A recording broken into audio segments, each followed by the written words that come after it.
Bonjour à toutes et tous, bienvenue sur ma chaîne Z2C, la magie des cartes. Je vous retrouve aujourd'hui pour les énergies du mois de mai pour le signe du Capricorne. Voilà, je vous montre la carte. C'est une carte qui émane de l'oracle des astres. Voilà. Nous allons commencer, mais je vais d'abord vous expliquer comment je procède. Alors, bien, vous avez déjà des énergies principales pour le mois de mai, comme d'habitude. Donc là, on est sur de la vigilance, puisque c'est le symbole de la menthe, avec une carte tirée de l'oracle aromatique de Lucie Christian. Voilà, ensuite, vous avez un tirage en 9 cartes à raison de 3 cartes fois 3 jeux, hein, avec au centre, ici, l'oracle Aradia. En haut, c'est l'oracle Le Petit Mort. Et en bas, l'oracle Votre Destinée de Claude Alexis. Et je me suis rendu compte exactement de la même manière que pour le signe précédent que j'ai oublié de tirer une carte pour le message bienveillant. Message bienveillant, conseil. Et là, donc, j'ai choisi l'oracle L'Ange Indigo de Dorine et Charles Virtue. Voilà. Allez, une dernière chose en fin de tirage, avant le jeu, enfin avant le message plutôt, je vous proposerai le dos des cartes, le dos des 3 jeux. Allez, on y va pour vous les Capricornes. La sororité. Mais la carte est à l'envers. Nous avons la hiérarchie. Mais la carte est à l'envers. Et nous avons les rêves. Bon, alors, pour certains Capricornes, il se peut que vous soyez d'une manière ou d'une autre fils ou fille unique. Et que, du coup, vous êtes un petit peu, vous vous êtes senti peut-être un peu seul au niveau, comment dire, dans votre famille. Vous auriez peut-être aimé avoir un frère ou une sœur, en tout cas, vous en rêvez, hein. La sororité à l'envers, là, pour le coup, c'est soit la fraternité, soit oui, la fraternité, soit le fait que vous ayez ni frère ni sœur, hein. Euh, Ça, dans cette configuration-là, en tout cas. Donc voilà, on sent que vous n'avez pas, vous pouvez pas vous dire que vous êtes un grand frère ou une grande sœur, puisqu'en fait, donc là, c'est le phénomène de la hiérarchisation dans la famille. Puisque vous n'avez pas de frère, vous n'avez pas de sœur. Mais on voit que vous en avez rêvé, hein. Vous êtes peut-être à un tournant de votre vie, que vous soyez d'un certain âge ou pas. Vous avez peut-être une problématique où là, le manque d'un frère ou d'une sœur se fait cruellement sentir. Alors j'entends aussi que pour certains d'entre vous, il se peut que vous ayez perdu un frère ou une sœur, récemment ou pas, mais que là, à l'heure enfin en ce moment, à l'instant T, en cette période du mois de mai en tout cas, euh, vous auriez, vous ressentez plutôt cruellement l'absence de ce frère ou de cette sœur, hein.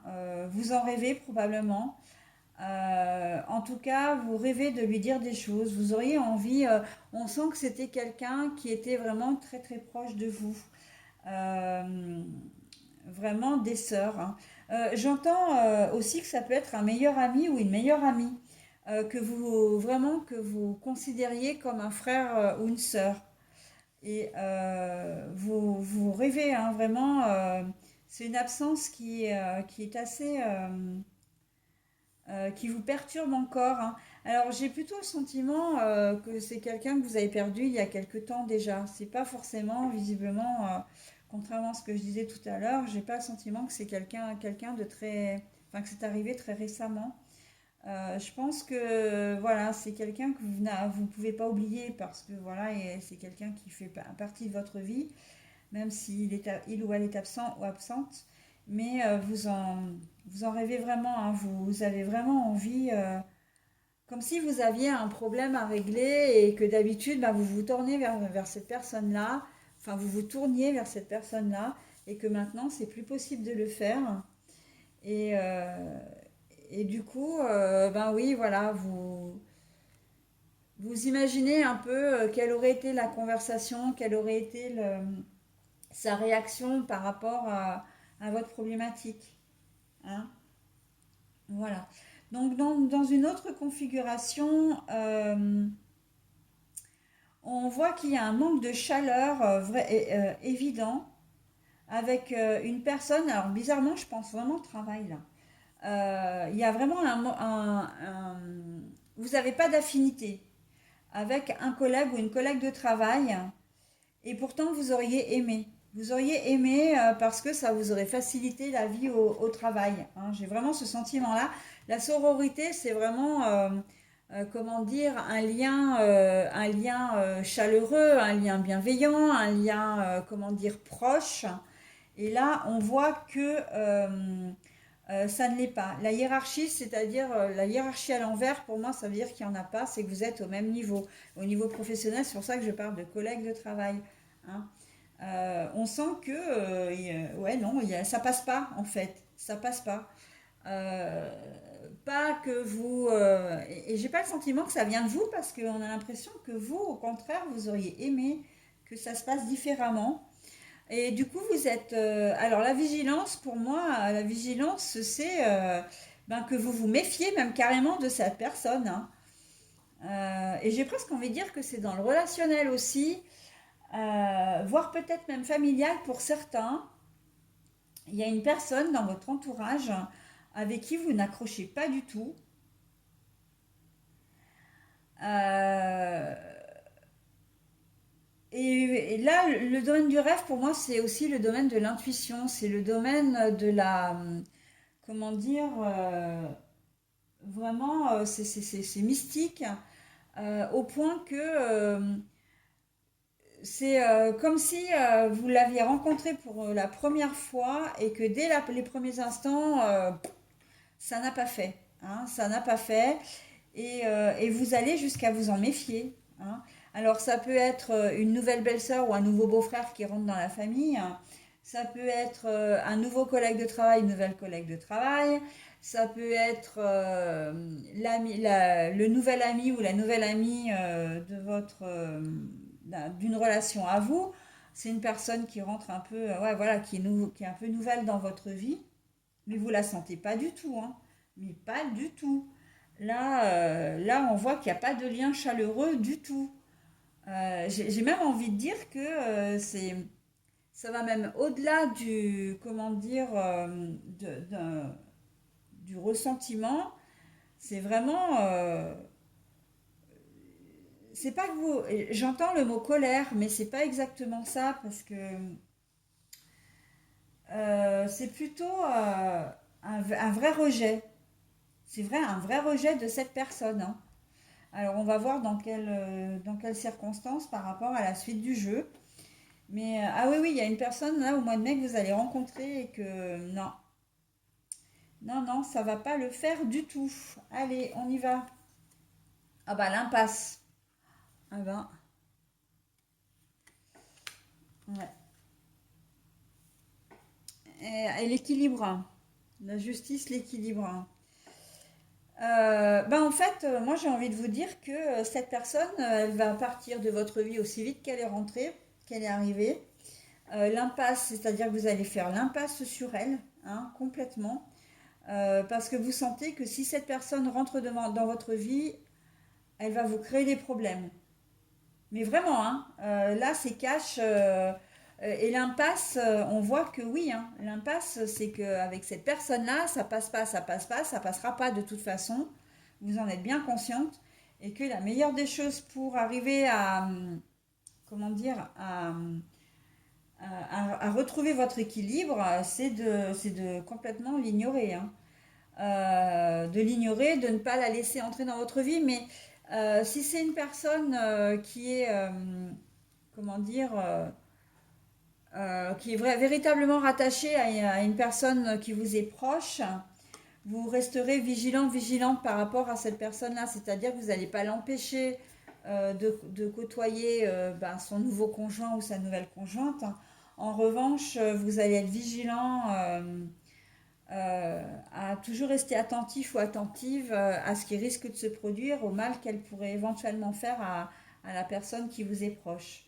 D'accord. L'impasse, on sent que vraiment, l'impasse, c'est la voie sans issue, c'est un mur. Là, elle arrivera pas à vous décrocher un sourire, hein, c'est pas possible, hein. Ne serait-ce que ça, on sent que vous allez faire barrière, mais alors, ouais, quand on sent pas les gens, on les sent pas, hein. Et même au niveau professionnel, hein, de toute façon, au niveau professionnel, c'est un peu différent parce que si c'est un nouveau collègue ou une nouvelle collègue, vous allez être évidemment obligé de travailler avec, à moins que vous puissiez faire une demande pour ne pas travailler avec, hein, ça c'est selon votre position dans l'entreprise et selon ce que l'entreprise peut vous accorder. Mais en tout cas, on voit que si vraiment, au pire des cas, vous devez garder des contacts avec elle, ce sera purement professionnel et il n'y aura rien d'à côté, quoi, hein. Il n'y aura pas un mot. Voilà.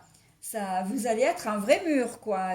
Quand je dis qu'il ne pourra pas vous décrocher un sourire, enfin, vous faire décrocher un sourire, c'est complètement ça, hein. Vous allez, mais vous ferez, à mon avis, vous allez faire en sorte de ne pas travailler avec, hein, si vous en avez la possibilité. Après, bon, voilà. Vigilance parce que je pense que vous allez vraiment être attentive au travail qui va produire, à l'attitude qu'il ou elle va avoir. Et à mon avis, vous le louperez pas, hein.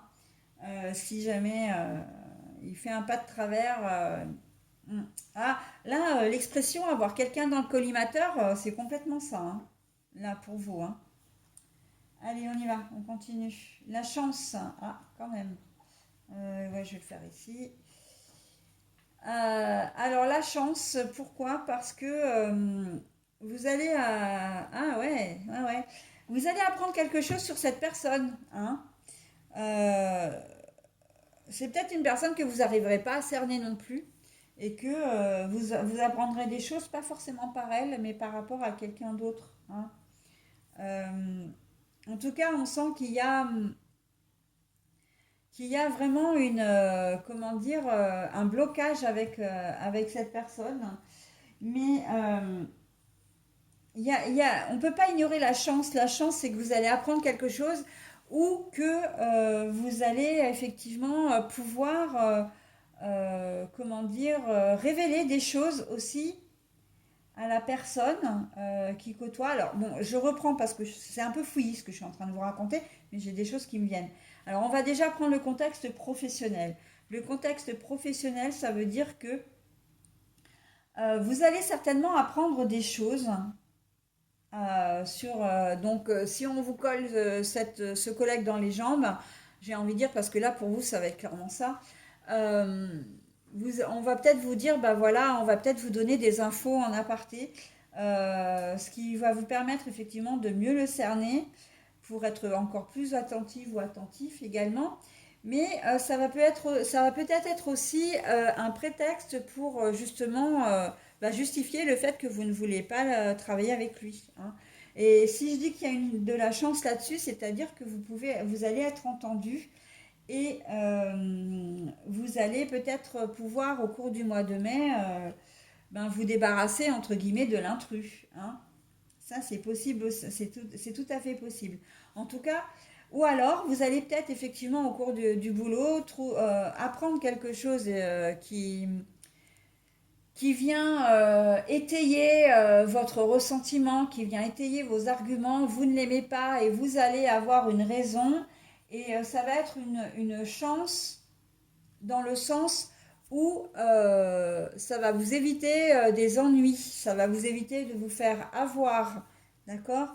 Euh, voilà, vous allez vraiment être à l'affût, hein, j'ai presque envie de dire aussi, d'informations concernant cette personne pour pouvoir aussi, et là je passe dans le domaine relationnel, allez en faire part à la personne, donc si c'est votre frère, votre soeur, si c'est votre meilleur ami, etc. euh, pour le mettre en garde. Toujours, voilà. Après, on voit que c'est votre ressenti à vous, donc c'est pas forcément le ressenti des gens qui vont être en face de vous. Mais j'ai le sentiment quand même que vous allez apprendre que d'autres personnes ont le même ressenti que vous. Alors c'est vrai que je viens de dire quelque chose et son contraire, mais je reprends. Quand je disais que vous allez avoir l'impression en fait que vous êtes le seul à ressentir ça, c'est par rapport à votre sœur, par rapport à votre frère, donc ou à votre meilleur ami ou à votre entourage, ou peut-être voilà à votre entourage, une personne de votre entourage, mais pourquoi? Parce qu'elle, elle est amoureuse ou elle est bien avec cette personne, d'accord, avec cet intrus, et elle ne voit pas ce qui se passe, d'accord, elle n'a pas le même ressenti que vous.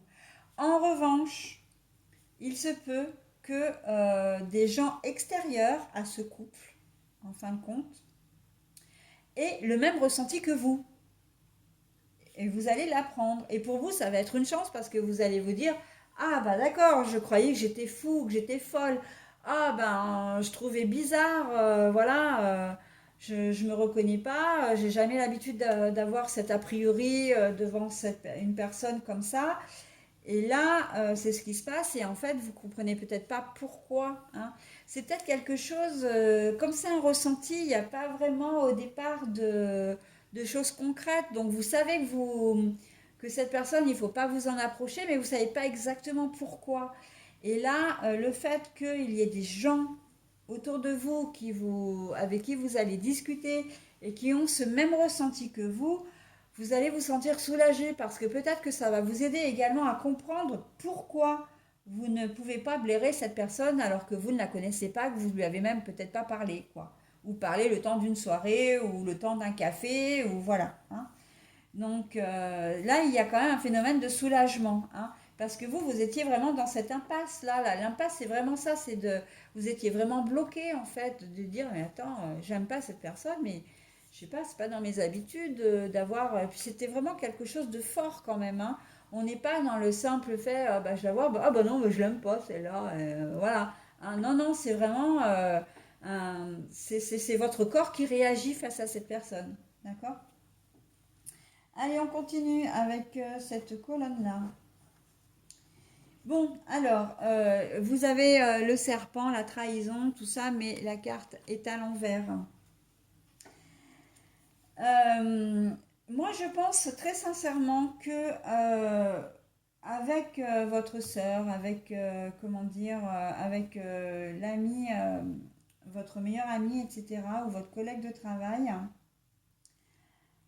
il va y avoir vous allez avoir un coup de chance parce que vous allez pouvoir discuter avec cette personne et lui expliquer votre ressenti avec votre sœur, avec votre frère, avec l'ami, que vous allez être écouté. Alors bon, écoutez, disons que les choses ne vont pas être mal prises.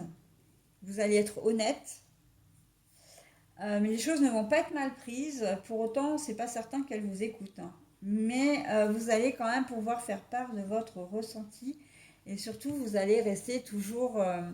Justement, la vigilance, là, pour moi, elle est dans le sens où vous allez être diplomate parce que vous allez choisir les mots pour annoncer les choses, hein. Vous allez choisir vraiment les mots. Euh, Vous n'allez pas vous y prendre n'importe comment, arriver avec vos gros sabots là et dire ah, ben, de toute façon, moi je veux plus revoir ton mec, je veux plus que tu me l'amènes à la maison parce que je peux pas le blairer quoi. Non, c'est pas comme ça que vous allez agir. Ça va être une conversation plus intime, enfin, bienveillante, hein. Et, mais bon, vous allez là. J'ai le sentiment que vous allez mettre en garde, hein, ça va se faire de manière propre, mais vous allez mettre en garde vraiment la personne en question. Ok. Allez, on continue pour la ligne. Ah bah ouais, vous l'aimez pas, hein. Alors là, conflit. Ah bah tiens, justement, vous allez vouloir équilibrer les choses pour éviter le conflit là. Le conflit avec la personne que vous aimez bien, bien sûr, hein. Euh, Et vous allez vouloir éviter un conflit aussi au niveau professionnel, hein. avec un collègue de travail, enfin plutôt avec votre hiérarchie, hein. Là, j'ai plutôt le sentiment effectivement que là, on est dans la personne qui... c'est la personne, hein, que vous n'aimez pas, mais et qui ne fait pas partie de votre famille du coup, hein. On est bien d'accord, hein, parce que tout à l'heure, je vous parlais de frères et sœurs, oui, mais elle ne fait pas partie officiellement, c'est-à-dire qu'ils ne sont pas mariés, hein. Je vous ai bien précisé que c'était une personne nouvelle qui arrivait, hein. Donc c'est pour ça qu'il n'y a pas de hiérarchie entre vous, de système dans la famille, hein. Pour moi, la hiérarchie, mais de toute façon, oui, c'est père, mère, frère, sœur, enfin c'est la position que vous avez par rapport dans votre famille, par rapport aux autres membres, hein. Donc là, il n'y en a pas, donc c'est une personne extérieure, hein, on est bien d'accord, hein. Mais bon, voilà, vous allez pas, vous voulez trouver un équilibre, vous voulez, voilà, que les choses se fassent quand même en douceur, parce que vous voulez éviter le conflit. Ici, en tout cas. Là, on est dans les mêmes choses. Vous allez peut-être avoir un temps d'hésitation avant d'annoncer les choses. On voit que vous allez le faire, mais on voit que vous allez avoir un temps d'hésitation. Vous allez certainement apprendre des choses d'ailleurs à propos de cette personne, hein, et vous n'allez pas savoir comment le dire, parce que vous savez que ça va probablement engendrer un conflit. D'accord? Vous allez donc rêver, hein, de le dire, mais vous allez, ou plutôt, c'est pas ça. Quelle que soit la situation, vous allez apprendre des choses, ou en tout cas vouloir apprendre aux personnes vos ressentis, ce que vous avez vous sur, ce que vous pensez vous sur la personne en question. Mais vous allez imaginer que ça va dégénérer forcément en conflit. Mais non, en fait. Si vous faites les choses bien, et on le voit là, vous avez quand même le coup de chance de l'univers, hein. C'est quand même l'univers qui va vous donner une opportunité de dire les choses. Donc non, ça va pas dégénérer en conflit. Mais vous craignez ça. Vous dites, oh là là, voilà, j'aime pas la copine de mon frère, mais je sais pas comment lui dire, parce qu'il va m'en vouloir. Mais non, en fait, ça c'est ce que vous imaginez, hein. C'est ce que vous imaginez, mais on voit très bien que non, ça ne va pas se passer comme ça. Mais vous, de toute façon, cette personne, elle n'entrera pas dans votre cercle relationnel, hein. Vous ne vous en ferez pas une amie, un ami, même pas une relation lointaine, hein. Mais je pense que ce que vous allez apprendre là, avec le mur, c'est quand même quelque chose de béton, hein. Moi, j'ai l'impression que, ouais, effectivement, il est malveillant ou elle est malveillante, mais j'ai le sentiment, si on reste sur ces quatre cartes-là, que ce que vous allez apprendre sur cette personne avec qui vous n'avez pas d'affinité, c'est quelque chose quand même de costaud, hein. Peut-être que vous allez apprendre que c'est un manipulateur. Et c'est vrai que moi, je l'ai ressenti comme ça dès le début du jeu, à vrai dire, hein. Manipulateur, manipulatrice toxique, hein. Il ou elle a vraiment quelque chose de pas clair, en fait, hein. Vous allez sentir ça. D'accord? C'est pour ça que vous n'allez pas trop savoir comment dire, parce que vous allez devoir peser vos mots pour ne pas blesser la personne et pour ne pas, comment dire, ben, faire en sorte qu'elle vous tourne le dos, quoi, hein. Ça, vous en voulez pas, hein. Donc, mais ouais, c'est quand même assez costaud, hein, voilà, ce que vous allez apprendre sur cette personne. J'ai pas le sentiment que c'est une personne, par exemple, parce que moi, je vois impasse, mur, prison. C'est vous plutôt qui faites blocage, hein. C'est vous la porte de prison, là, du coup, hein. Mais lui, n'en a pas, lui ou elle n'en a pas fait. C'est plus, ouais, un filou ou peut-être quelqu'un vraiment qui se dit, qui se donne des airs alors qu'en fait, il a rien, quoi. Il ou elle n'a rien. Il se dit peut-être propriétaire d'une maison alors qu'il est locataire ou même hébergé chez des gens. Enfin, on a l'impression que c'est quelqu'un qui s'invente une vie, hein, pour faire un raccourci. Voilà. Et vous allez, vous le sentez dès le début, vous sentez qu'il y a quelque chose qui cloche, hein. Et c'est ça qui va faire que vous allez rester hyper vigilant par rapport à votre sœur ou votre, enfin, sœur, frère ou et ça peut être votre maman ou votre papa aussi, hein, s'ils rencontrent quelqu'un. Et c'est vrai que si vous allez, comment dire, vous allez avoir peur qu'on vous dise, ouais, mais de toute façon, il remplace ta mère ou ton père et tu veux pas que je refasse ma vie, etc. Alors qu'en fait, c'est pas ça. Ça vient vraiment de vos tripes, hein. Et vous allez peut-être avoir peur que cette personne eh ben, dépouille la personne que vous aimez bien, en fin de compte, financièrement, moralement, de ses biens matériels également. Ouais, c'est vraiment quelqu'un de toxique, hein, et vous le ressentez profondément. Allez, on passe maintenant au dos des cartes. Alors là, je vous la montre à l'endroit, c'est la protection, mais je l'ai à l'envers. Ouais, vous n'êtes pas très rassuré là en fait, hein. Vous n'êtes pas très rassuré parce que dans un premier temps, vous allez penser que vous êtes tout seul ou toute seule à penser ça de cette personne. Vous n'allez pas trop savoir comment le dire et vous avez peur en fait justement que la personne aussi dans votre entourage ne se protège pas ou ne soit pas protégée, hein. On est bien d'accord de cette personne toxique, hein. C'est pour ça que vous allez suivre, vraiment, vous suivez votre intuition. Donc la lune, c'est ça, c'est la... Alors elle a deux fonctions, la lune déjà, enfin au minimum deux fonctions, mais elle a déjà celle de vous donner de l'intuition, hein, c'est le symbole de l'intuition, mais aussi d'être protectrice. Donc, justement, vous allez avoir cette double casquette. Vous allez avoir cette double casquette, c'est-à-dire celle d'être intuitivement convaincu que c'est une personne dont il faut vraiment, euh, qu'il faut fuir. Ça, c'est c'est la première chose. Et la deuxième chose, euh, comme vous n'êtes pas maître des actions des gens, hein, eh ben vous allez faire en sorte d'être là un peu comme l'ange gardien, comme vraiment le protecteur ou la protectrice de la personne qui est vraiment en contact direct avec cette personne toxique. Pour la protéger presque, j'ai envie de dire, protéger la personne que vous aimez bien, j'ai presque envie de dire d'elle-même, quoi, hein, de ses sentiments, euh, sauf que si vraiment elle est très, comment dire, si elle est très amoureuse, euh, elle ne vous entendra pas, mais en tout cas, vous serez là pour elle. Vous pourrez être un soutien, une épaule pour elle.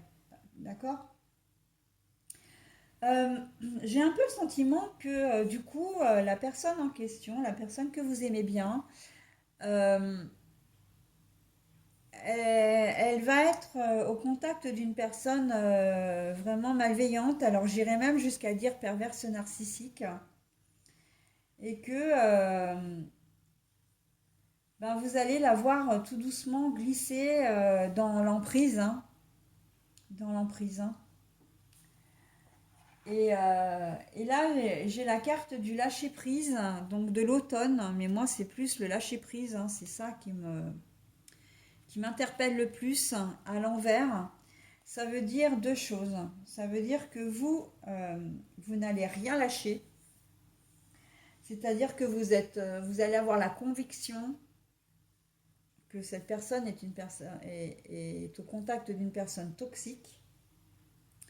Et donc du coup, vous ne lâcherez pas votre soeur, votre frère, votre ami, ou votre mère ou votre père. Mais que d'un autre côté, euh, la personne que vous aimez bien ne lâchera pas non plus. Elle ne va pas lâcher son compagnon, son nouveau compagnon, sa nouvelle compagne. Et la vigilance, elle est vraiment là en fait, hein. Elle est vraiment là, elle est vraiment pour vous dire, ben, vous allez faire en sorte qu'à chaque faux pas, eh bien, vous mettrez la personne que vous aimez bien devant, vous lui direz. Mais t'as vu, il n'a pas le droit de te rabaisser comme ça, il n'a pas le droit de te parler comme ça en public, il t'oblige à porter une robe de cette couleur alors que toi tu avais envie de mettre une autre robe de cette couleur, ou tu es en pantalon alors que tu voulais mettre une robe. Enfin voilà, on est dans le circuit vraiment. Vous voyez une personne de votre entourage glisser doucement dans l'emprise d'une personne toxique.